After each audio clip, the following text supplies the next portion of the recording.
Hi, welcome to Com 336. This is Communication in Organizations.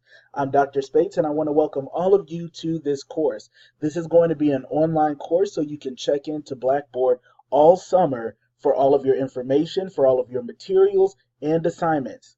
In addition, we're going to be taking all of our exams through this portal as well. Let's take a look through Unit 1. On this next slide, I'm giving you the Unit 1 checklist. The first thing I want to draw your direction to is the course textbook. This is Organizational Communication, Foundations, Challenges, and Misunderstandings. You want to get the 4th edition of this textbook before you begin the course.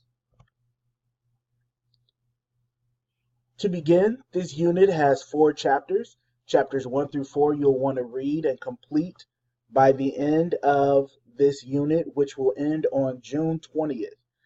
That is about next Wednesday. So you want to kind of pace yourself through the chapters, and they're fairly short chapters, so there's not too much to worry. The next thing you want to do is complete the professional assignment number 1, which is located in the Unit 1 folder on the Blackboard course site. Exam 1 will be available soon for you to take as well. You can take it whenever you are ready. It will be available in a separate folder labeled Exam 1.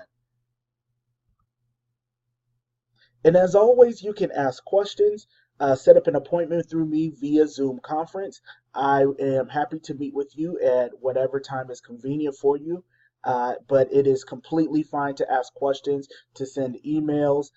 Even if you ask a couple a day, don't worry, you're not bothering me. Because this is an online course, you may send more emails to me than you normally would in a seated course, and that's completely okay. Feel free to reach me by email. If I don't get back with you in a couple days, please follow up with me, and I will be happy to respond. But I have several of you in each course, and so just in case I skip over you, please don't take it personally, but just follow up with me. Thank you so much, and have a great Unit 1. I will see you soon, where I will have more materials and information for you. Take care.